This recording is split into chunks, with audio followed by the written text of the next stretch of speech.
Hey everyone, welcome into Patterns Tell Stories. I'm your host, Klaus, and today we're going to be talking about remote viewing, the intelligent plasma hypothesis, and the recent formation of what is known now as the UAP caucus. With me today is my co-host, Garrett. How's it going, dude? Pretty good, dude. I'm excited to talk about Stargate. We were going to talk about it last week. And, We just totally whiffed it. And and I didn't record like a new intro. So everyone's like probably waiting for Stargate the whole episode. And then I'm just like, what the fuck? Okay.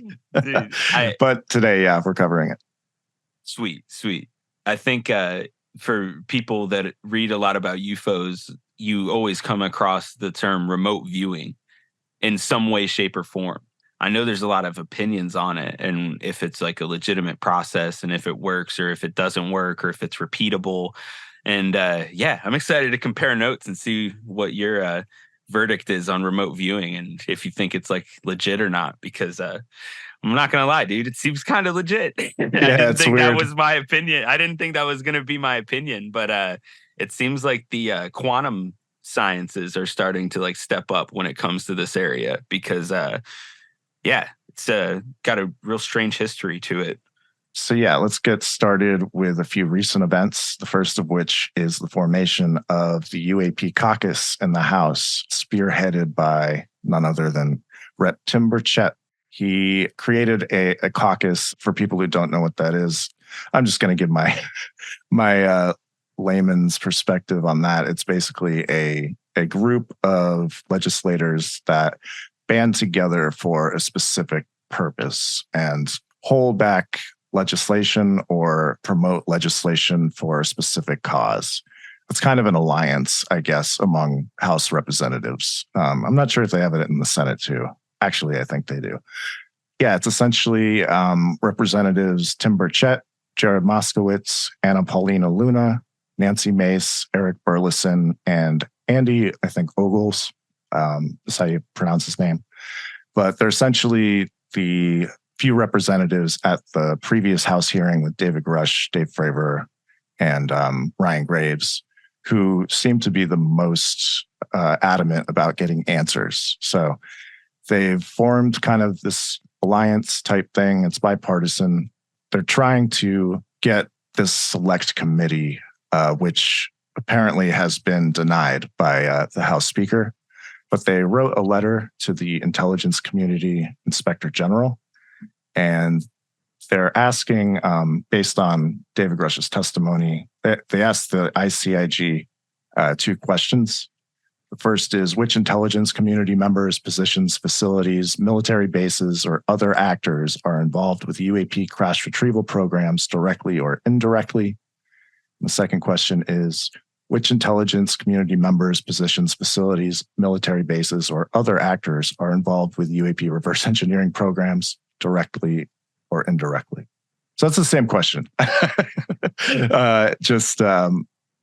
Divided up between crash retrieval and reverse engineering programs, which I think it's interesting that they kind of split those out. Kind of makes me wonder if they're different programs or if these representatives got information that would lead them to believe that crash retrieval is a different program than the reverse engineering, which might make sense, but goes against the whole compartmentalization. Well, I guess it goes with the whole compartmentalization. What do you think about that? I find that interesting that they split those two out.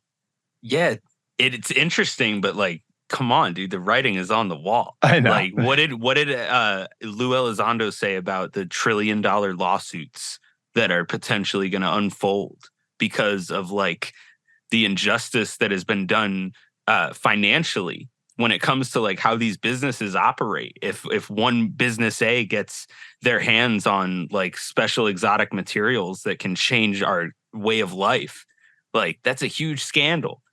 That's the way I'm looking at this situation right now. Is it looks like, especially even with the Mike Turner thing a couple weeks ago, we saw with these guys have weird financial interests, whether it's the politicians getting money for their campaigns from these donors, which happen to be these big companies that have their hands on these potential exotic materials. if one company has like special access or some sort of like need to know that other companies aren't allowed to have, or if it's shown that like these companies are using their status as a private company or abusing it, I should say, in a way that's like really obfuscating our understanding of science and physics, it's going to be a really big scandal. I'm really nervous about how this unfolds because like just like any other topic, if it doesn't become topical in a good way, or if it becomes something people laugh at, a lot of the time it gets the back door. And you just saw it with Chris Christie, like calling this shit Martians or something. Like Yeah, that was so that's ridiculous. yeah, and it seems like it's all just kind of like unfolding in a way to where like the people that are holding the microphone right now are people that, in my opinion, haven't even researched this whatsoever. And the people that have researched this, it seems like they're telling us stuff that like we need to prepare. The pilots are telling us that like what's up? We need to understand what these are. I don't know. It strikes me as odd that these congressmen that are getting big money from contractors are all of a sudden opposed to trying to be transparent about this topic, or they'll just dismiss it as Martians or something. It I seems know. like something is like rotten in the fridge, in my opinion. Yeah. And yeah, it's only a matter of time before company A gets upset that company B got a little bit more special access to something than they didn't. Yeah. Speaking of that, let me just read Lou's quote about the, like you said, aerospace company A and B. Just to give you an idea of what Lou is talking about here. This is his quote. Let's say you have two competing companies. You have aerospace company A and aerospace company B. Aerospace company A, for whatever reason, gets a favor in some sort of very exotic, game-changing material, gets provided to that company to do this analysis. Meanwhile, aerospace company B, who's competing fairly, doesn't get that material. Aerospace company A now starts getting a lot of contracts, defense contracts, and becomes a multi-billion-dollar company, while company B, who never had the advantage of having that material, goes into bankruptcy.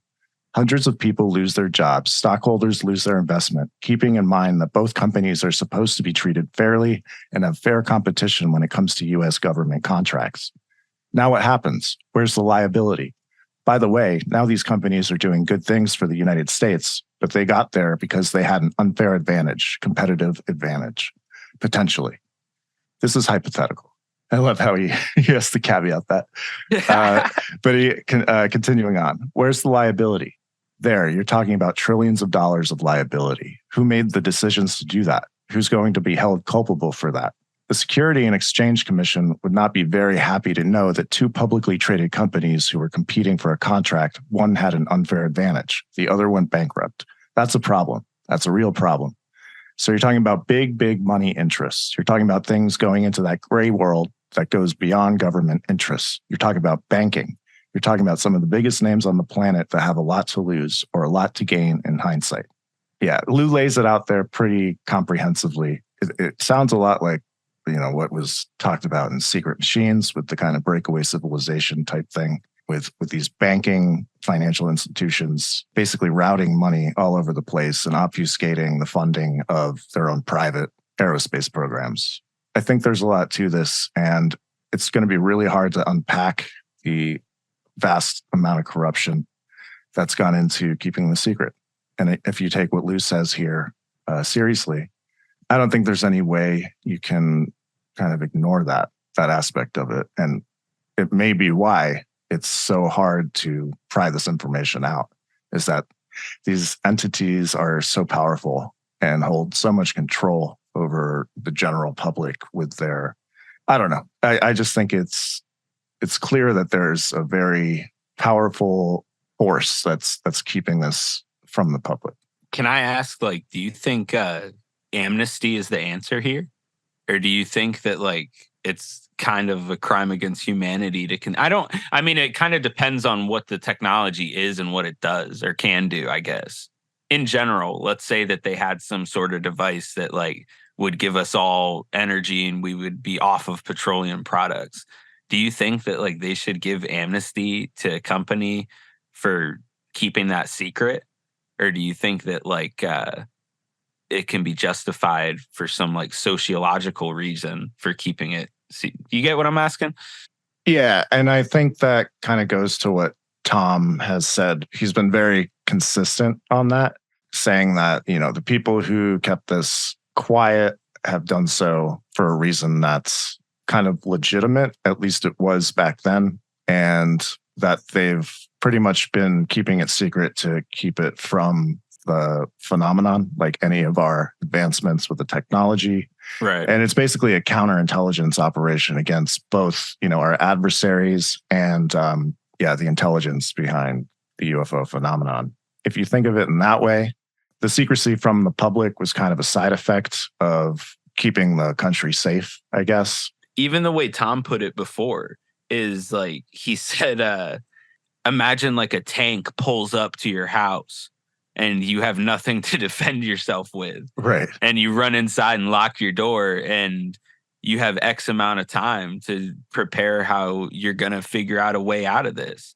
I wonder if like we were saying, if there are legitimate reasons to keep these secrets, or if they don't want to blow some sort of cover or something. I heard that was mentioned too, was like, they made it sound like, if we show that we have this technology or we possess this technology too early, and something was like keeping tabs on human beings' development, they were saying once the enemy knows that that they're there, then the element of surprise is over and the battle just begins. Yeah. That was like, that made me like kind of nervous, to be honest. I was like, oh my goodness. Yeah. And it goes like Chris Mellon said it in an open letter to the Air Force that he put out online. He said he's said this in a public statement that basically the UFO phenomenon has risen in the public consciousness, the awareness of it, and there have been no changes in their behavior regarding kinetic offensive attacks, I guess.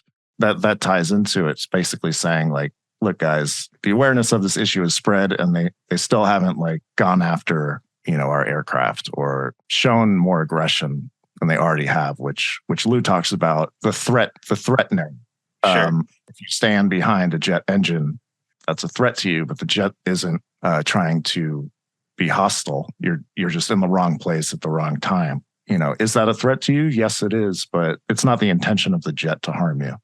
And then I wanted to kind of quote Tom on what he said to, I guess it was Linda Moulton Howe. He says, a bunch of men and women in Washington, D.C. in these dark little offices have to figure out what all that means. And they're trying their hardest, and I don't think they know every answer.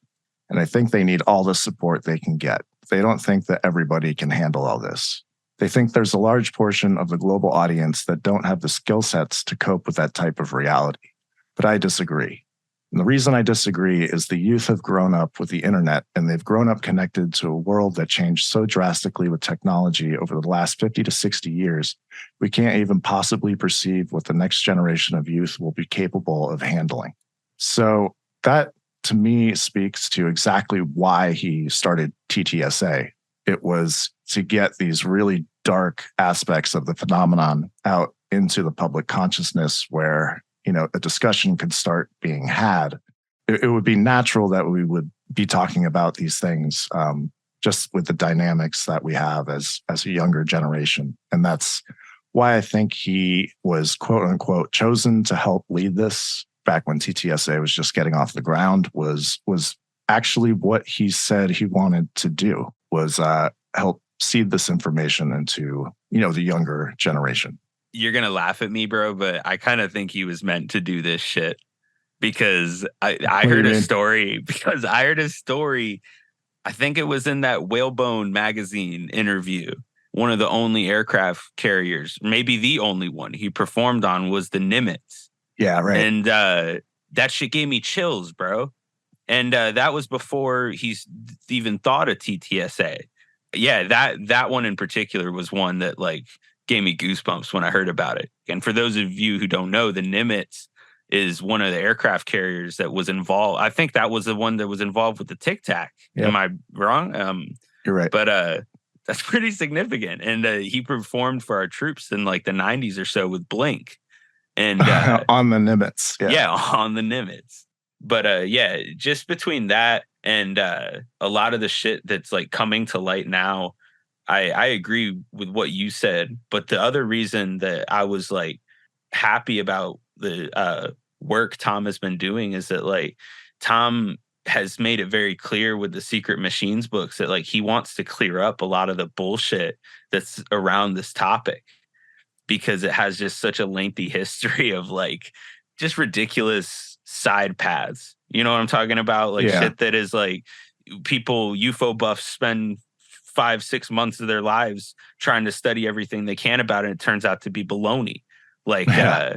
Richard Byrd's diary. People really bank on some of that stuff, and it wastes so much time, and like people get like really caught up emotionally with ideas that end up getting proven wrong. And like that's something that I was really appreciative of for Tom, because like if you really listen to his interviews, he tells you authors, he recommends books, he recommends I know he recommended William Bramley's Gods of Eden, Yep. and that was like a brilliant book, like even from a historical standpoint. Joseph Farrell's Transhumanism, that was another one. Like these are just like good thought experiment books, you know? I think he's just been on point with a lot of like how he's treated this topic, is like he hasn't went at it in a deceitful way. He's went at it like in, I feel like the most good faith way you can, by like hanging with dudes like Steve Justice and like Jim Semivan. Dude, I can't poke holes in those guys. Hal Puthoff is another one that like, how long has Hal Puthoff been getting paid to like develop high level technology? I just think it's great. The team he's got going over there is like pretty impressive. It's almost as if the people who were involved with this now are trying to untangle what their predecessors put forward, and all the disinformation and things like that. Because what you were talking about were people wasting their time running down these rabbit holes that are complete bullshit. Because in Secret Machines, they include specific cases, like you said. Those are potentially legitimate cases, I guess, that Tom's pointing to and saying, hey, check this one out. It's probably legit, as opposed to, I don't know. I think maybe that's something he tried to do with that, like with Starfish Prime. And, it lends credibility to those stories over others, I guess. A lot of the books Tom recommends are like thought experiments, like that really kind of change the way that you view this topic. And it's not always shit from outer space. It's usually like got some fun spin to it, or some interesting spin regarding technology or evolution. And like yeah, I dig it. I like the stuff that he's recommended reading wise so far. And the core too, I think he recommended it on George Knapp on a Coast to Coast interview. It was John Keel and Jacques Vallée. He was like, man, if people just really read these guys' books and like understood the concepts they're talking about. Yeah, after that, I went deep in John Keel. Yeah, I just thought that really, really good recommendations. Yeah, because the thing is, like, both those guys, Keel and Vallée, they're both pretty skeptical about a lot of stuff. They really only speak on their own experience and make that clear. They're not saying like there's 10 races that come from these places. They're really just saying, hey, here's what I went through. Here's what I've been told. It could be disinformation. They admit that all the time. A lot of people just act like this is all fact, what I'm telling you. And it's really not a lot of the time. So it's refreshing, I guess. And they've been at it forever. So it's kind of frustrating that their kind of mindset they promote in a way isn't really more appreciated and applied to these theories. There's more to it. It's not just ET. Disinformation is a big part of it. And I was just reminded of Jacques Vallée's, I think we talked about it previously, his Archives of the Impossible presentation. That was a great one. Yeah, it was really good, where he's talking about how did we know what the truth is? Like, you can't tell people the truth if they don't know what the possibilities are, or they don't have all the information that would make it relevant to them. How do you disclose something where all the information isn't there? So I think that's kind of also ties into what Tom was doing with TTSA, was just to put information out there. Once the truth came out, it would actually have context people could tie things together rather than just be twisting in the wind with these new facts about reality that would obviously come with disclosure. Both of those guys at the time in the late 60s, early 70s, when they started writing papers saying that they don't think these things are extraterrestrial, that they think that there's some other element to this, maybe that they're coming from another dimension. Both Vallée and Keel gave a lot of credence to that idea and were criticized heavily. When Vallée released Passport to Magonia, the book that has like the gray alien holding the mask of like the what is he holding? He's holding like a demon mask, and he's holding like a blonde-haired person mask, and like it's the whole trickster. Yeah, it's very bizarre. And then in the full cover, it has like, it shows that little alien is a puppet on something much bigger and much more strange. And when he released that book, he said that people said that he had gone off the deep end, and that people laughed at that idea. Yeah, he was a heretic among heretics. Yeah, as if like fucking, Zeta Reticuli aliens or isn't off the deep end. Truly believing that when Vallée is just speculating on possibilities and others are like, no, this is the literal truth. And it's like, you got to game this stuff out, man. It's not so cut and dry. It could be a lot of things that we don't even understand. There could be aspects of this that go beyond our comprehension, and people aren't okay with that. It's the dedication to one theory or another that makes me think that a lot of people who are actually even into this aren't really ready for the truth, because they've decided what the truth is already. There's a lot of human nature doesn't lend much flexibility when it comes to being okay with things that aren't so clear. I wanted to also touch on the consciousness element of this, that Tom has been really strong, in my opinion, as someone who said that like our consciousness has a huge deal to do with why people see these things or report seeing them, or why multiple people report seeing the same thing. And I had a quote from John Alexander. He's talking about his book, Reality Denied. In the subtext is like things that can't happen but did. He says, well, I think consciousness is the key factor, and it crosses many things from psychokinesis. We've done lots of work with shamans around the world. We've had experiences that, hence the name of the book, things that can't happen, but we've seen happen firsthand. I point out that if you're dealing with the spirit world and questioning UFOs, are these real? Is it ET? I come down against the extraterrestrial hypothesis just because it's too simple. But we have had humans interacting with sentient non-humans throughout the entirety of human history in all cultures, and that they happen to fly in little metal vessels is relatively a new wrinkle to that, even though UFOs have been around for a long time. He said that when he was talking to Jeffrey Mishlove in an interview. Mm-hmm. Yeah, he's another guy who I believe he got his PhD studying near-death experiences. When he was studying, he studied with the author Elizabeth Kubler-Ross, who was like a brilliant author, and she wrote the book On Death and Dying, about like the human grieving process and how humans manage death. He's just like a really well-educated, well-informed guy who's been on the forefront a lot of this type of, like, a lot of the programs we're going to talk about in Stargate and a lot of these psychical research programs. John Alexander kind of had his hand involved in some way, shape, or form in a lot of them. And it just makes you wonder what element consciousness plays in all this. And that's another one where like you have to tip your hat to Vallée and Keel, because they also make it very clear that like consciousness appears to have some sort of role in this. Kind of also, when you think about it, why did so many of the same people work on both the UFO problem and the remote viewing programs? Well, dude, it gets creepy when you start learning about these programs and like the way they started.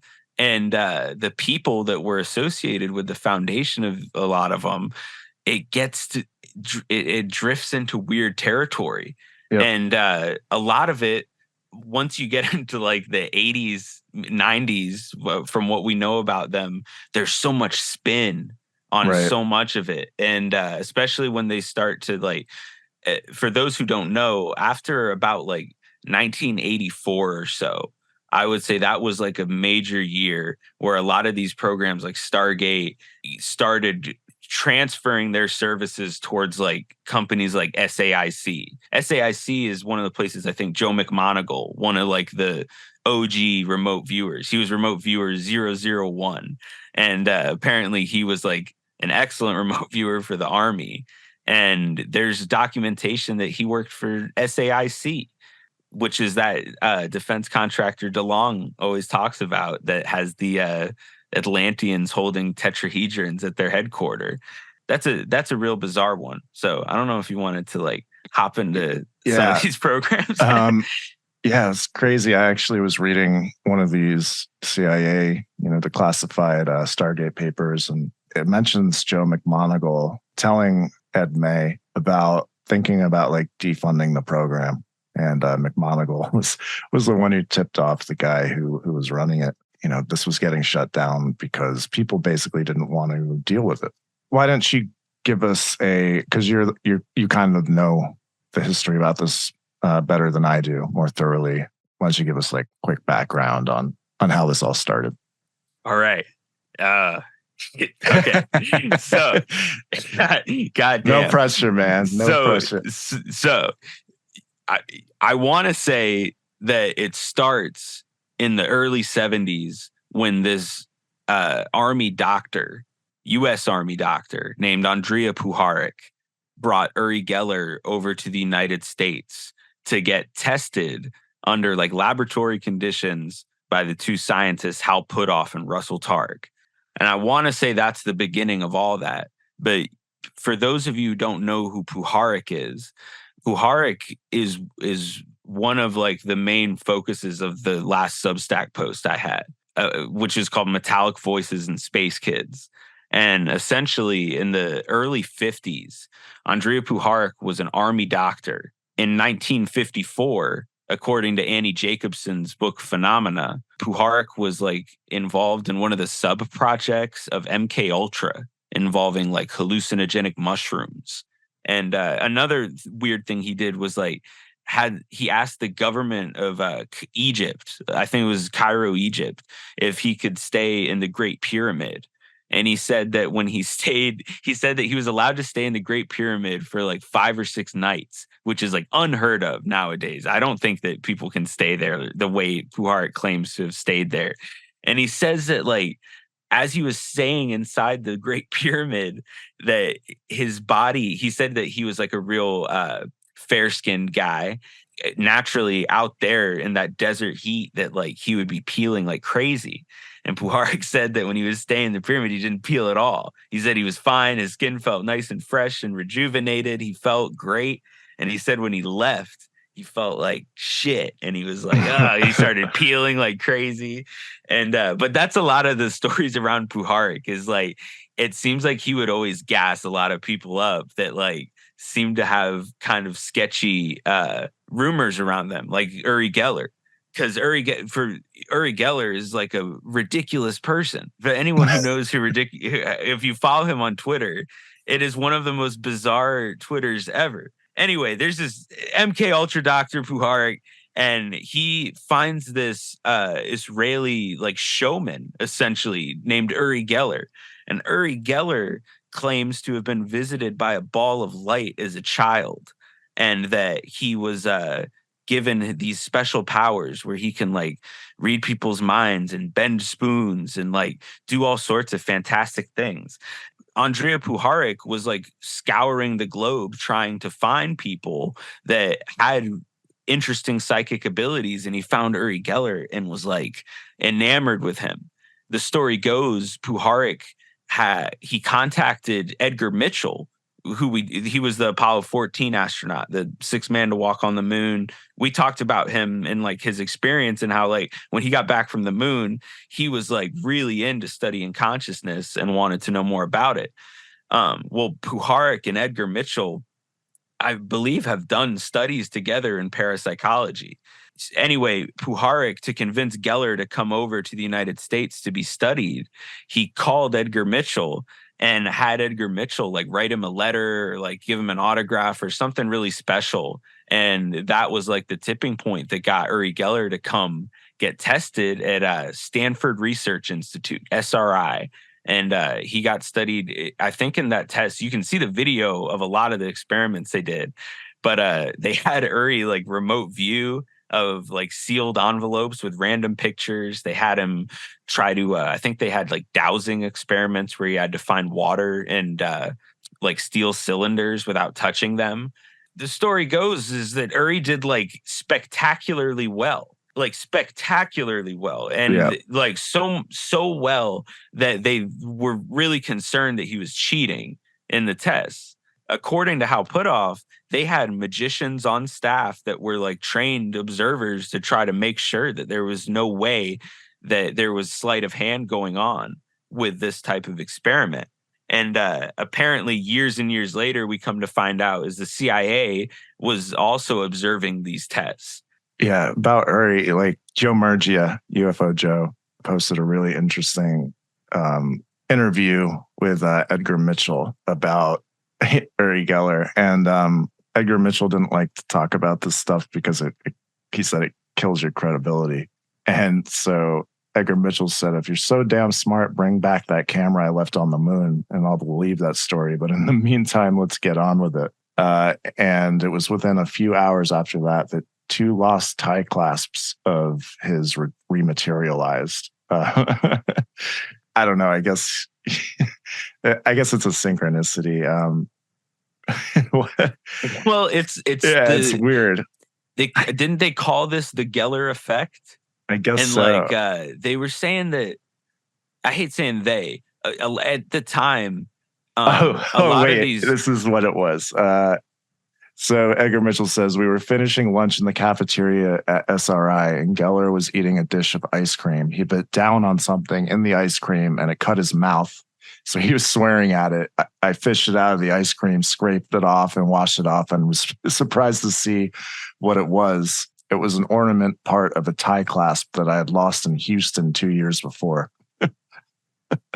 That's crazy. My God. Yeah. Like what? And he was sure it was the same one. Yeah, and he says I had never been to SRI building, or I had never been to the SRI building before, and Uri had never been to Houston. That's like straight up like high strangeness. I don't know. I don't know how you explain that kind of thing. I have to say this, dude. Jack Sarfati posted a video. It's not a video. It's like an audio clip, and it's about an hour long, and it's him, Hal Puthoff, and Russell Targ. And I think one of Edgar Mitchell's assistants at SRI talking right around the time they had just studied Uri Geller and done these tests. And something that Russell Targ was saying was like they were really worried about if Uri was cheating. And you can hear the group of guys talking about all the possible ways that he could have cheated in these tests. And so apparently later on, if you read Peter Levenda's Sinister Forces, he talks about how the Lawrence Livermore guys also did their own tests on Uri, and they had weird shit happening to them, dude. Yeah, like weren't they totally freaked out about it? They were having like I don't know if I would even call them hallucinatory because people apparently were seeing them. They saw like a small UFO zip around their laboratory. They saw one of the scientists in his home. He said in his backyard or front yard or shit, like his garden, there were like these giant man-sized birds hopping around. And I think one of them had something like that standing over his bed. There was one more. It basically sounds like the hitchhiker effect. Like yes, Uri has whatever causes that. Like he has it bad. I don't know, man. I would agree with that because the Lawrence Livermore guys, they're like involved with like nuclear shit, I think. And they were really concerned, like if some psychic guy can come and affect our technology like that, he can do fucking anything. So they wanted to make sure that like there was nothing, he wasn't playing any tricks on them, right? So the story goes is that they were like looking at him through like different types of like heat cameras as he was performing some of these tests. And they would say that during some of these tests, they would see radiation like beaming in through the wall, like very unnaturally when he was doing some of these tests. And then they said when they like play back the audio on some of these tests, that there was that weird ass metallic voice saying like all these code words that they didn't even know what they were. It was just these bizarre words that they had to call in a specialist to try to figure out what they were. Apparently, I'm probably butchering the story. Apparently, later on, scientists got a phone call that were working there, and it was more metallic voices, and it was asking them, "Yo, you have to stop studying Uri Geller." And they were like, "Okay, thank you," and they stopped. And they said that after that, that the hauntings, quote unquote, stopped, Wow. and that it kind of left them alone. Wow. But yeah, that's a weird element to that story. And so that was in the early 70s, dude. And like for the next Stargate and shit wasn't until the like early to mid 80s. And leading up to that, there was all sorts of these different programs that on like a year by year basis had to prove their worthiness to continue to retain funding, is my understanding of it. Yeah, and this is I actually found that letter where Joe McMoneagle, he told Ed May, the director of the Cognitive Sciences Laboratory at SAIC. He wrote a letter to is it Senator Richard D'Amato? Yeah, on the Appropriations Committee, basically begging them not to shut them down. This is from 1993. He says, "Dear Dick, Joe McMoneagle said that he had recently been in contact with you and suggested that I write." And I guess when he was sending the technical reports to support, the funding and to convince the Senate to keep funding these programs, he says, "I have documented the specifics about training routines, recruitment of new viewers, and analytical techniques that are critical for an appraisal of operational material. I am told that after the previous COTR retired, the Meade Group found some of these reports still unopened in their original FedEx packaging. Obviously, this greatly disturbs me." So yeah, that's what I was talking about before when they're talking about how people are just like dismissing this out of hand and not even reviewing the updates that the director is sending to justify continued funding of these programs. There was only a handful of books for a very long time about remote viewing programs. And one of the first ones was by this guy named Jim Schnabel. Are you familiar with this book? And it's called like Remote No. Viewers or Remote Viewing. And well, it's one of the books where he talks a lot about Major General Albert Stubblebine, who was like he was the head of Army INSCOM, which is Intelligence and Security Command. And he was the head of INSCOM from like 80 to 84 or so, I should say. And in this book, he talks about how Stubblebine was having INSCOM guys like go to the Monroe Institute in Virginia to try to do this like hemisync. Apparently that puts you in this state of mind that is like really conducive to do like remote viewing. Apparently in that book, he says that something that like spurred Stubblebine's military retirement was that they had like this strange scenario at the Monroe Institute where this guy came out of a remote viewing session or came out of like his hemisync. I don't know exactly what happened, but they said that this lieutenant was like wandering around naked and incoherent and was like all around the institute, like freaking everybody out. And it was like pretty soon after that, Stubblebine retired. If I don't know if people watch the show or had watched the show, there was a show with that guy we mentioned earlier, Jeffrey Mishlove. And Jeffrey Mishlove for a long time had this show called Thinking Aloud. And now he has a YouTube show called New Thinking Aloud. And on his show, he's for years and years talked to guys that have worked on these programs. A lot of what these guys describe in this process, when you, I don't want to say leave your body, but when you're having one of these like types of experiences where it's almost like you can like see there's a clear distinction between like the material world and whatever they're doing, there are instances where it's almost like low-key dangerous. It doesn't seem like it's something for just like the everyday Joe. Something like Joe McMoneagle was talking about was like when he helps people with like kidnappings.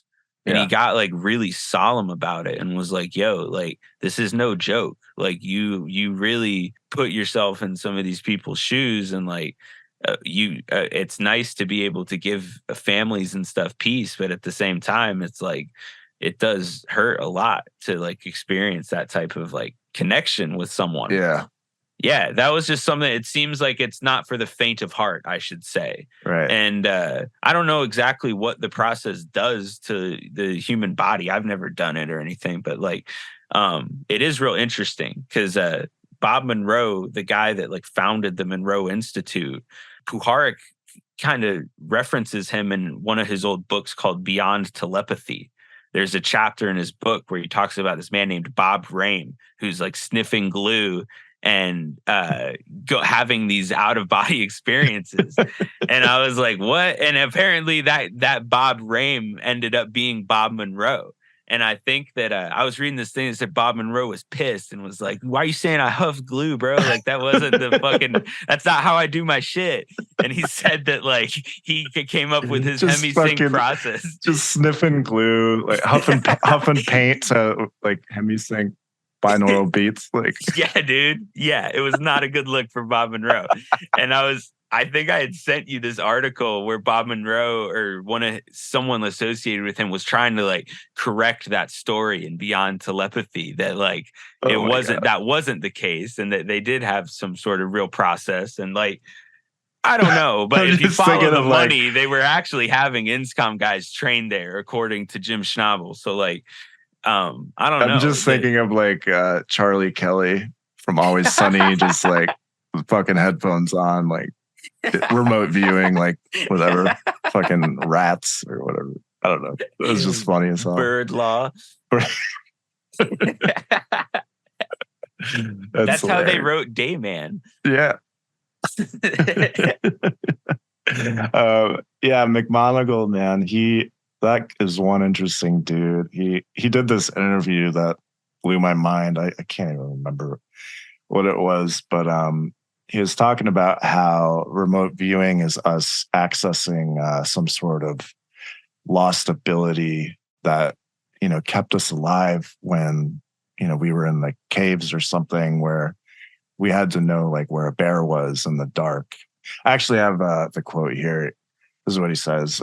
You have to understand that remote viewing was never designed to give you perfect images of anything. It was designed to give you warnings for survival. It goes back 400,000 years, and it was to ensure your survival against things like cave bears that were 15 feet tall and weighed 3,000 pounds. You don't want to run into one of those turkeys or you wouldn't survive. So it was a way for the subconscious to give you warnings or protect you in some way. Well, we lost the need for that approximately 30,000 years ago, or whenever it was that we became sufficient enough at hunting and gathering that we could actually have some spare time for doing other things. So our need for survival mechanisms has disappeared. We hire people to protect us now, like police and firemen and stuff like that, so we don't need it anymore. That's why really good remote viewers are usually ex-policemen, ex-firemen, soldiers, or surgeons. They are people who are faced with making life or death decisions in the instant without the ability to go and look something up in a book or talk to somebody for advice. It's an intuitive response. I found that really interesting, that he's saying remote viewing was some sort of, you know, something we all had thousands of years ago, but now because of our societal makeup, our lack of need for protection of ourselves because of our society and the way that, you know, we have others to do that for us, that has kind of hampered our those abilities to, you know, do that on command. A lot of the way we conceptualize our world is materialistic, like very materialistic. If I do not see it, it is not real. A lot of people go by that, and that's an evidence-based approach. That's very interesting. I always feel like that's also kind of ignorant in terms of like ancient civilizations like Egypt. I think they had like something like 70 or 80 different categorizations for the soul and your mind. The way that they thought about a lot of different concepts that we consider spiritual or woo was almost commonplace for them. A lot of ancient systems seem to like really regard the spiritual. It's very different than the way we view that type of stuff, especially in America and just in modern history. In Eastern religions, it's not uncommon at all to believe in a spiritual world. I know that in the Middle East they have the jinn. That's like pretty commonplace for Islam. In Brazil, they have all sorts of like beliefs where people can like be possessed and all this shit. And it seems like that shit is like commonplace in those civilizations, that people have things like those happening to them. From what guys like John Alexander say, it makes it sound like our willingness to accept these things has a lot to do with whether or not they can affect us, if that makes sense. Yeah, it does. Thinking about Joe McMoneagle and like what he's saying, us losing some sort of connection to or the sense of whatever. Back in 2014, the Nobel Prize went to these scientists that basically found nerve cells in the human brain. They call it like the human GPS.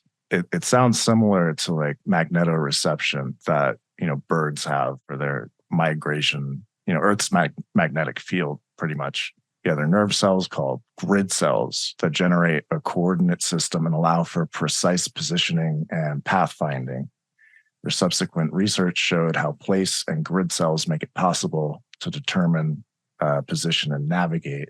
They basically might be the source of, this missing sense. I guess you could call it, ESP, as an intuition to avoid, dangerous things. And maybe we just lost it because our society, made it unnecessary to continue developing it.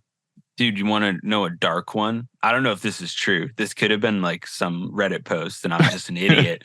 But apparently Reddit's always, always Reddit's really reliable, bro. It's pretty much my number one source for every single UFO post on Reddit is, worth looking into.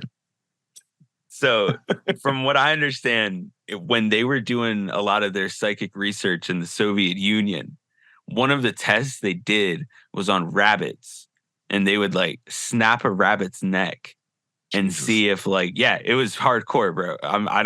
I have to double check this now. And they said that they would snap a rabbit's neck and they would observe the babies.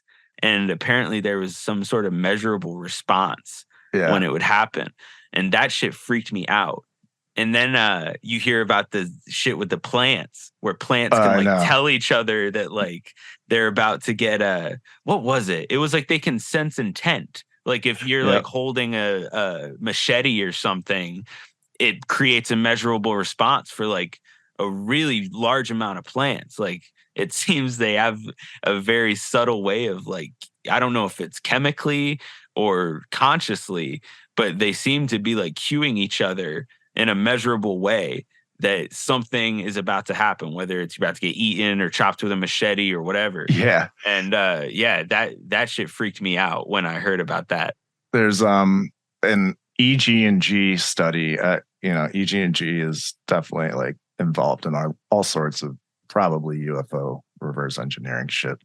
They basically controlled Area 51, did all the maintenance there and stuff. And also that Mound Laboratories we talked about, they ran that too. But there's one paper they wrote. I'm not sure who it was for, but they did these tests on plants. They could use plants for a mental illness as a mental illness monitor. It says the plant response to human emotions is fairly well established. This principle could be possibly tied to the field of psychology. It may be helpful in work related to the mentally ill and possibly with mentally disturbed children. So a different waveform was recorded for each different question presented to the plant. The test plants responded to 56% of the questions presented.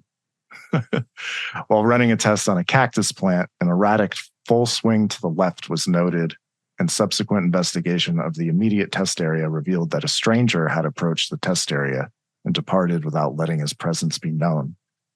That's pretty creepy. An attempt to run tests on several previously responsive plants failed when testing was conducted during a severe windstorm. The test plants would not settle down to what had been previously observed to be a normal state. After the storm, normal response was resumed. This one's nuts. Tests run on wild bird eggs indicated a response to thoughts of breaking the egg. This curve was identical to that obtained on a plant under threat, except it was the opposite in polarity. So there's some wild shit when it comes to plant consciousness that Oh my God. yeah, dude. I mean, like, this is EG&G writing this shit for the US government, talking about plant consciousness. I don't know. It makes you rethink sentience. Have you ever tried remote viewing? Like, Yeah. you Klaus, have you ever tried? Because, Yeah, I did. How'd it go? It actually wasn't bad. Yeah. This Dude, guy same, Astral bro. this guy Astral on Twitter has these remote viewing spaces, and my wife does them pretty much every week. And she's actually been improving. Dude, she gets a hit almost every week. Yeah, it's pretty wild. She's using like the actual like Stargate process, which seems to be working out. But yeah, I did it 1 week and it was good enough to where I quit while I was ahead. But it was of like a river with a bridge going over it and like in a forest. And I drew like a crevice basically, which was the river, and then the bridge itself was kind of an arch. What, I don't know how to fucking say words. But so I drew kind of like a wheel with the reflection in the water in the actual target. It looked like, a circle because it was an arch and the reflection under it was a circle. So I drew a wheel, a river, and then a tree, and it was in the forest. So I think those were a few hits. I don't know. It was interesting. And yeah, like I said, I quit while I was ahead because it was good enough for me. And I didn't want to, fuck it up. It was good. Dude, that's what a lot of people say. They say the first time they do it, that they're like usually pretty successful. And then they go, holy shit, is this real? And then they go, and this happened to me, dude. I'm not gonna lie. Like when I tried it, I had like, it was almost nailed it, dude. Yeah. Like it was just simple shapes. It was like a triangle. Yeah, it was spooky. I will say, when people talk about that process, I feel like people have to actually understand what we're talking about. Yeah. Is that like, we're not talking about like tea leaves, and we're not like humming or like, go ahead. Also, there were 4 different envelopes we had to choose from, and we had to choose, the one that Astral was going to choose, and he chose the third one, and I had chosen that one too. That was another hit. Damn. Yeah. So I don't know. It was weird because what I did was I had my eyes closed. I would just kind of like see like images pass, and if something stood out, I would kind of write it down. And that's where I got like the wheel. I feel like with practice, it's definitely something you could improve.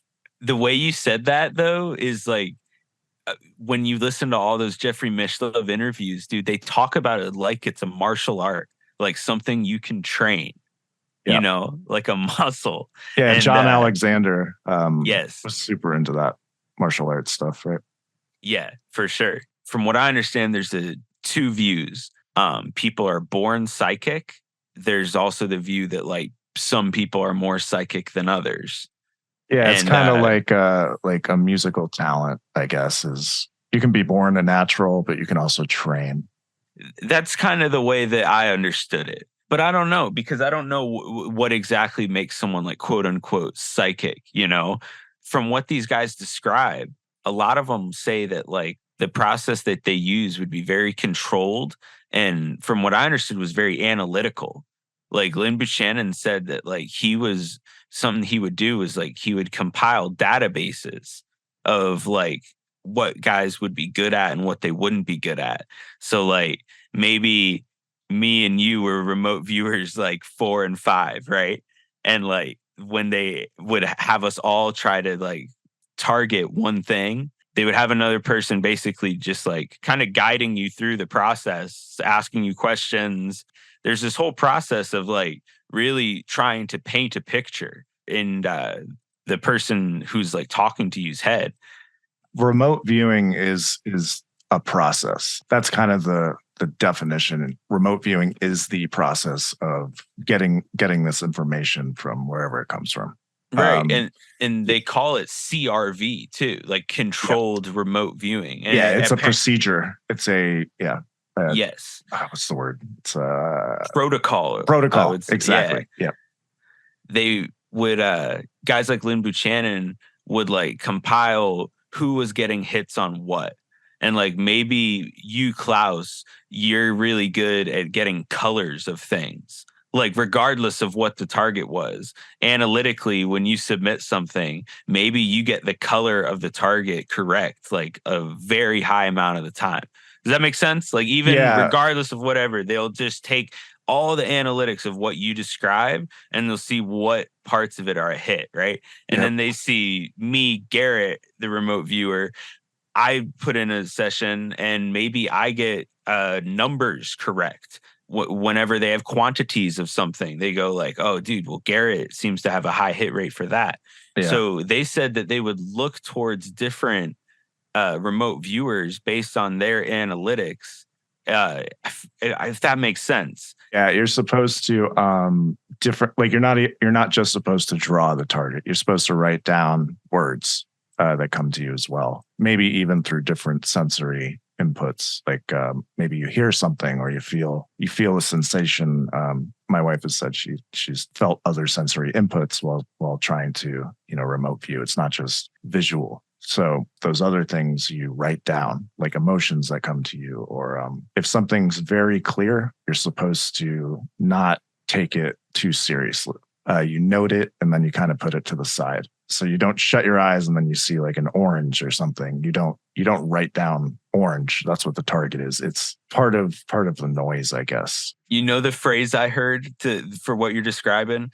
They would say, describe, don't identify. Exactly. Yeah. Because I guess when you place your finger on something and you say like, oh, well, I'm seeing something red, it's a fire. Your brain starts to get carried away once you start to get confident you know what something is. And they said it's better to just be very measured, just try to let your body like take in the information. Like you said, you might get impressions of images in your head. You might get, I've heard people talking about getting tastes, smells. Mm-hmm. It's very, very bizarre when you really try to think about what it actually is. These guys were getting elected officials convinced. They would have them come to like gatherings and they would have them remote view themselves. That was something that I think Russell Targ said it. He said that one of the most successful ways they would get funding for these programs year after year was having the representatives themselves like come and like observe these processes firsthand. And they said that the results were like spooky to them. And I think for something like 20 years, they kept these programs going in some capacity. Yeah. And that's in an official way. I don't think there's any indication that they went anywhere, to be quite honest, because it doesn't seem like these guys had any trouble finding work after the military program. Yeah. So this is actually interesting. There is one document from Stargate that actually mentions this is what it says. CIA briefed the status of the Stargate transfer to SSCI. The SSCI staff present included Christopher Mellon. So the briefing the briefing began with a summary of the congressional action and ORD's response to it, stressing that ORD was conducting a blue ribbon panel study and had not transferred people from DIA because CIA did not possess the means to task them or disseminate their product. The briefing quickly became a question and answer session.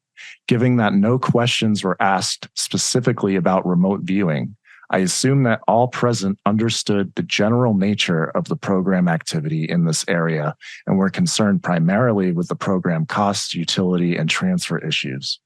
At the end of the briefing, summary charts were distributed to 3 members, Christopher Mellon, Christopher Straub, and Al Cummings. These summary charts indicated when Richard D'Amato had been briefed and included 4 highlights of that meeting. So Christopher Mellon was definitely very aware of everything that happened in these programs, and I find that really interesting, especially with his push for UFO disclosure, and he's being one of the main cogs in the wheel on that front. Mellon is in the Stargate documents. That's wild, dude. Yep. He's been around the block a couple times. Yeah. He ran the Senate Intelligence Committee's investigation into I think the Belgian Black Triangle flap. He's definitely been on this for a while. They did a study in Stargate. They basically took geomagnetic data and correlated that with remote viewing performance. Solar flares would basically affect the accuracy of remote viewing sessions, which I found very interesting. This is what it says: is with regard to the tendency for RV performance to first be degraded and then enhanced, one might speculate on possible mechanisms for bipolar behavior based on, for instance, known patterns of magnetic storms. If RV performance were correlated with the intensity of the Earth's magnetic field, then the following known variations that occur as part of the magnetic storm process might be capable of introducing the observed patterns into RV performance. Typically, the storms that begin suddenly start with a sudden increase in the horizontal component of the Earth's magnetic field. They then have an initial phase lasting a few minutes to a few hours. So I know there's a lot of criticism of speculation on the Schumann resonance, which is, that I guess it's like 8 hertz. Basically, I guess it's called the heartbeat of the Earth or something like that. I don't know if you know. The Schumann resonance, I believe, is 7.83 hertz, if I'm correct, because this is something Puharich was real interested in. I don't agree with this, and people are free to do their own research, but Puharich thought that there's a video of him talking about the pyramids, and he said he thought the purpose of the pyramids for the ancient people was to maintain that 7.83 Earth resonance. Yeah, that's what I was thinking. And that they had figured out how to manage this one frequency. But the 8 hertz number is when he was studying Origo and all these healers. If I'm correct, he said that 8 hertz was like the healing frequency. Yeah. So apparently human beings respond very well to like the 8 to 9 hertz frequency. And whereas like lower than the Schumann resonance, there's like a whole spectrum of effects that it can have on people. Go ahead, because I thought that you were on a roll. Okay, so I think it's kind of like the Schumann resonance is the fundamental frequency the Earth vibrates at, kind of affecting human behavior and people following that.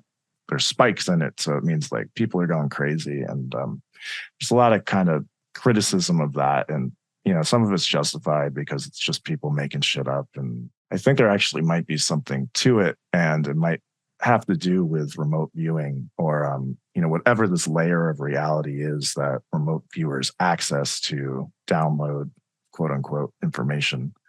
It's a geophysical study done by the Stargate program. And the conclusions of the study are that there are correlations between several geophysical phenomena and RV performance. There's a high probability of constituting a valid cause-effect phenomenon.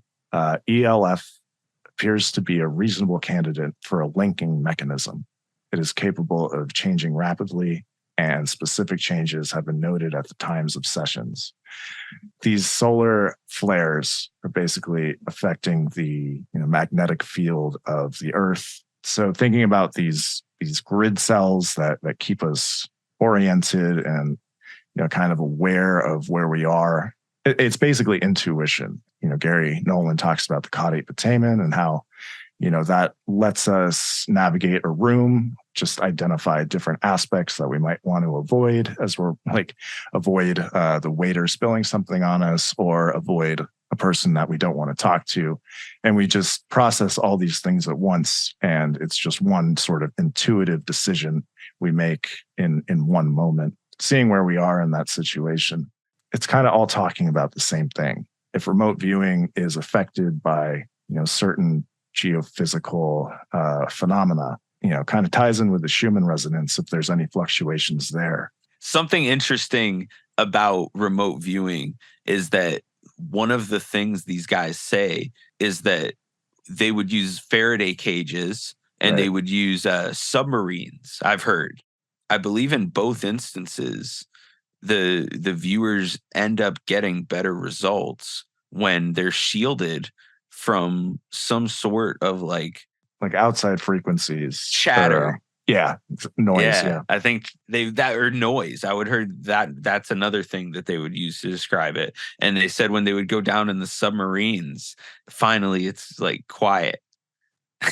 Yeah, is the way it would. It seemed to me the way they described it is almost like they could finally focus once they were out of all the noise.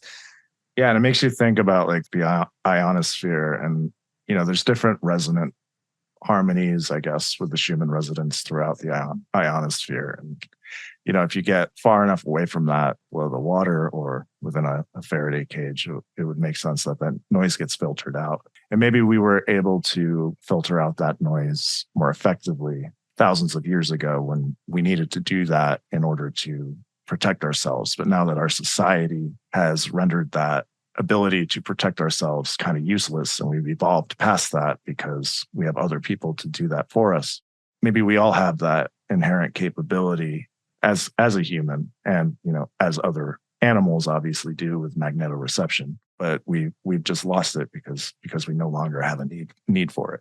But maybe some people still are able to exercise that ability better than others, and maybe this was quote unquote ESP or the sixth sense that some people still can access more easily than others, but it can still be trained through protocols like remote viewing. I'm excited, dude, about the shit that Gary Nolan's saying about this. If anyone has never heard this Stanford professor talk about our brain and the brains of people who have like come close to UFOs, it's pretty spectacular, dude. Yeah, apparently human beings have this part of our brain. Is very strange, and contactees have had this like.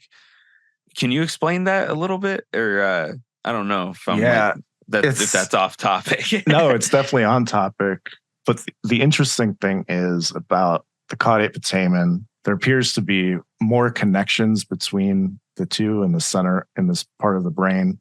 It looked like kind of white matter disease, but it was really just more connections. It was in these individuals who had to make life or death decisions in a split second, kind of like Joe McMoneagle was talking about how the people who are really good at remote viewing happen to be, ex-policemen or soldiers or people who have been through training to make these life or death decisions in a split second. And those were the people who were part of the cohort that Gary Nolan was studying. And they had these connections in their caudate putamen, which is that area of the brain that's responsible for intuition. And I was saying before, you know where you are in a room and you can kind of game out certain things. A lot of the victims of Havana syndrome, which were very similar to, they were placed in the same bucket as, these people who had been in close contact with UFOs that Gary Nolan was studying. So it was very similar. And Havana syndrome victims had shearing of the axons, which is basically like the axons in the brain were kind of pulled apart or torn. So shearing means torn. And anyway, those were torn in people who had Havana syndrome. So I'm not sure where I was going with that, but it has a lot to do with white matter and the connection between certain areas of the brain. And there's a similarity between Havana syndrome victims and what they have going on in their brain, and also UFO close encounter, I guess, victims, or those who came into close contact with these craft. I think that's what you were asking, but yeah, dude, that was actually really that was really well informed answer. And I kind of wonder, like, if it has to do with part of these grid cells in your brain that can kind of help you locate yourself in a certain place. So yeah, when it comes to the Havana syndrome and this, shearing of the axons, and if Havana syndrome is caused by electromagnetic weapons of some kind, or, pulsed microwaves, or whatever is happening here is electromagnetic in nature, I wonder if that is similar to if remote viewing sessions are, affected by geophysical phenomena, I wonder if that mechanism that affects those remote viewing sessions are kind of similar to how electromagnetic weapons would affect the brain in a more extreme fashion. I have no idea. I'm not a neuroscientist. I'm not, a physicist. So this is just kind of a connection I made on my own. I don't know. Maybe I'm wrong, but I think Yeah. it's definitely interesting. When you talk about that type of like microwave stuff, it's really hard because that type of stuff is the technology, if I'm correct, is almost supposed to be very difficult to detect, right? Like it's meant to be like hard to trace. I don't know. It's very difficult because like you can tell even when guys talk about Havana syndrome, it's like it doesn't like politicians don't like to speculate on it. I don't know. It seems like some serious business, dude. As you were describing all that stuff, I was thinking about Joe McMoneagle. He said that when he was pulled in a room by like Skip Atwater and someone else, this is when they very first were like finding people for this program, and he said that they had like this little envelope and they ripped it open and it was his medical file and about his near death experience from the like military or whatever. That was one of the things, according to him on this podcast, that like one of the reasons they had selected him or thought he may be a good candidate for this type of role. As you were telling those stories, I was even thinking about Uri Geller. Uri Geller, he was a showman and stuff in Israel, yes, but like he also served in the Israeli army or military, and he had a near death experience there. And he said he had to like shoot a guy, if I'm correct. And he's like a huge like vegetarian, like peace lover guy. Yeah, it's very bizarre that like a lot of the guys that are involved with these types of programs, I don't want to say it's like the ultimate factor, but like it seems to be very significant, like a very significant correlation between people who've had like near death experiences with type of stuff that we're describing here. Is like I would definitely file that into the consciousness category. You know what I mean?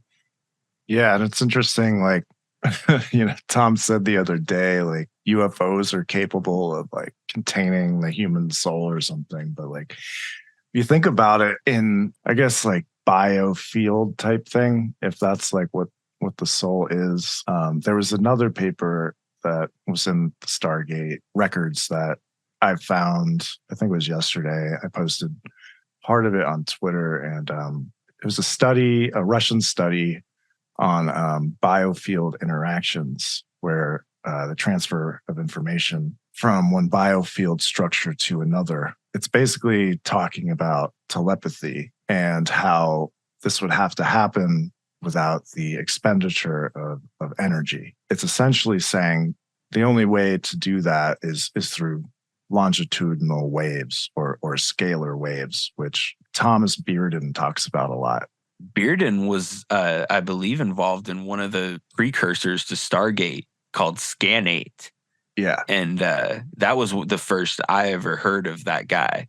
He was a colonel, right? Yeah, he was Army. I think he was Lieutenant Colonel, yeah. And Damn.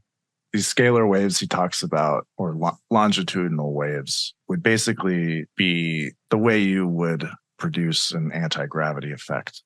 When Lou Elizondo talks about, you crack one technology, you crack all this stuff. And this biofield idea is also kind of what sounds like a soul. Dude, that's crazy. Yeah. That makes me think of what Peter Levenda, when he's talking about the Jewish Kabbalists and the, I think, Tibetan monks, and they're like comparing notes with each other about like their like psychic processes. He said that like he considered the occult, what we consider like spooky magic shit, is like a type of technology with our consciousness. Mm-hmm. And that a lot of these ancient traditions were like trying to place their finger on this. They didn't know exactly what it was, and they didn't have like modern science and stuff to really describe it. But like a lot of what these ancient processes are whether you're a Jewish Kabbalist or a Tibetan monk, a lot of these processes for the people who use these processes, they appear to be something that like it puts your brain in like a different state. And that's a lot of like what that Bearden guy was into, was like seeing the different states that our brains. I don't know if that even makes sense. If Yeah. Go ahead. No, Bearden is, yeah, he does talk about that a lot. I actually just downloaded his whole, like, he made a video series. It's wild.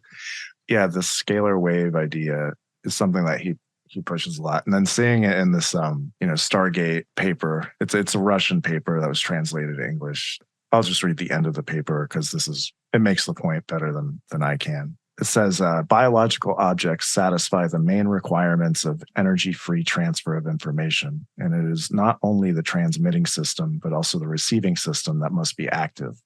That is, energy must be expended for the reception of information. The transfer of information between biological systems is closely linked to brain function and thought, in relation to which the quantum mechanical and holographic approach is developing rapidly. If one accepts that energy-free longitudinal waves of a 4 times field potential, which is scalar waves, that's what Bearden talks about.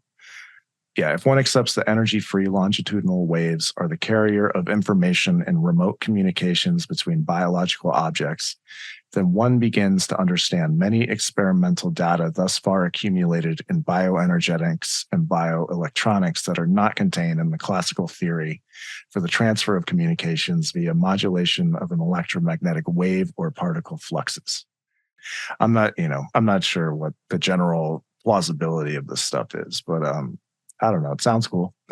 It sounds legit to me. I don't fucking know anything, but yeah, dude, it's so far out when you start talking about free energy, and like that was something that Bearden guy was so heavily into. Like he would give lectures, like out, like you were saying, dude, he would give like hour-long lectures about how free energy, we understand free energy, and like it's only a matter of time. And that type of stuff is so difficult for me to swallow, because it's something that's like, okay, well, like show us then, and yeah. if or like anti-gravity is something that like I don't know, dude. It seems like Lockheed probably has some really dope shit, and I don't think it's out of the question.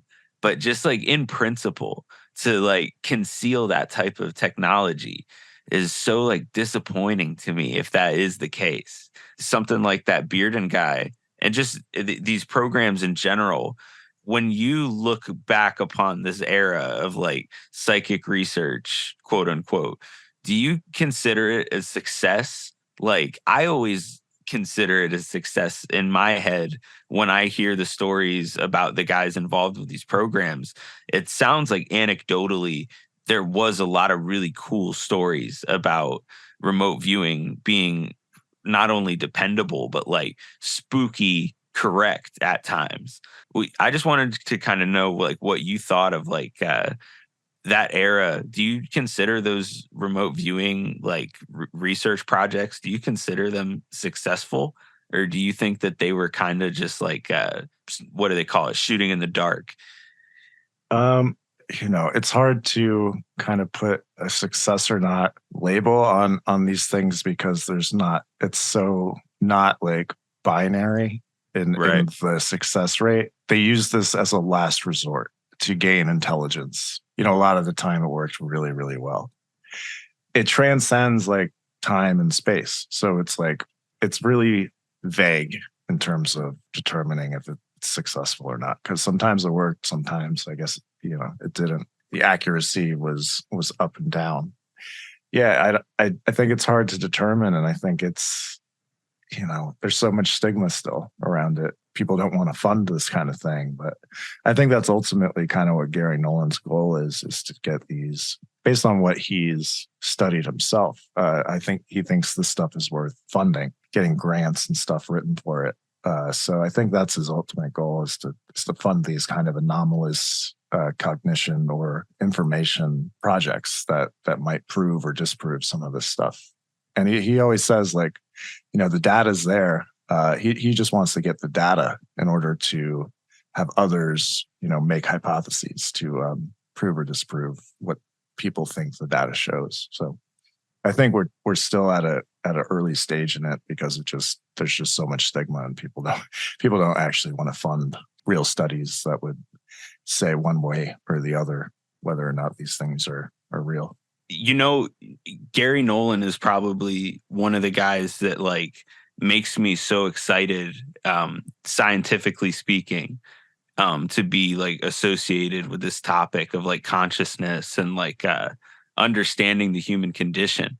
When we talk about like consciousness and scientists studying consciousness, I feel like Gary Nolan is a name that like really gets me excited because he's such a brilliant guy and a respected guy, especially within Stanford. Like you can tell that he's like a beloved professor. When I get excited when I hear Gary Nolan talk about this stuff, and lately I've been really excited about, apparently there's this whole history, and you probably know this more than me, but there's this whole history of guys like Roger Penrose, this mathematician, and Stuart Hameroff, who is an anesthesiologist. I believe that between the two of them, they came up with ideas of like microtubules.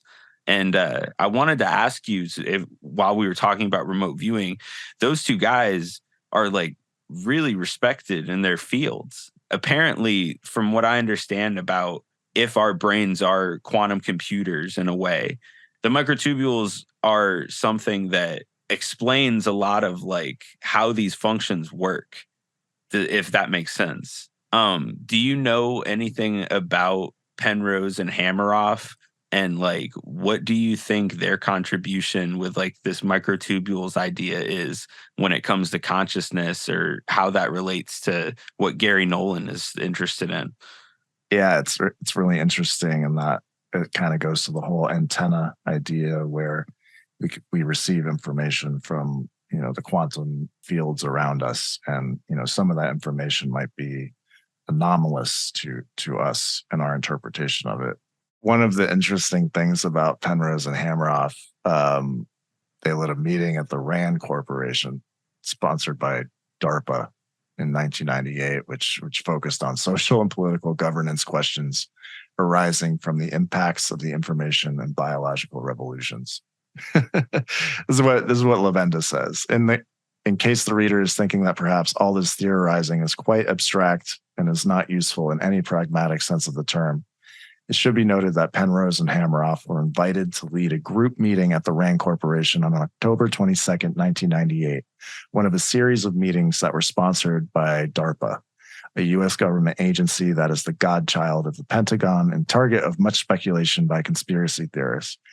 The series focused on social and political governance questions arising from the impacts of the information and biological revolutions. Thus, the findings of Penrose and Hameroff were being examined for the possible applications of their research in the social and political governance sphere. Thus, the findings of Penrose and Hameroff were being examined for the possible application of their research in the social and political governance sphere by the military. That obviously brings into question, for me, like ATIP Slide 9, psychotronic weapons. Dude, I'm terrified right now. Yeah, man. Like, think about it. Why would DARPA be interested in, military applications of Penrose and Hameroff's, consciousness theory? Like, think about that. It's fucking nuts. Yeah, that's like pretty unsettling. For real, dude. Nuts. Yeah, what else do you want to talk about? It's a terrifying way to end it. But yeah, I think that's definitely a good place to end this. And I just want to thank everyone for listening. Garrett, I don't know if you have anything coming out, any new articles or something like that, but I guess my bad. I'm finishing one up right now, and I'm pretty excited. It's going to be about the trickster phenomenon. Awesome. I just put one out on the intelligent plasma hypothesis, which I said we would talk about in the intro, and we didn't get to yet again. So get a little ahead of myself in those intros. Yeah, check that out. It's called Orbs of Intuition. It's on my Substack, tinyklaus.com. Yeah, it should be free within the next couple of days. Yeah, what's your Substack, Garrett? It's Liberty Burb, LIBERTYBIRB.substack.com. And yeah, if anybody, it's all free right now and probably will be for a little while longer. And yeah, anyone who shares or likes or even just takes the time to read even a part of anything I've written is like, it means a lot. It's super, super like important and special to me when I hear people say that they dug something I wrote. So thank you guys. All right. Yeah, that'll do it for us. And thanks for listening to this episode. And we'll see you guys next week. All right. Talk to you later.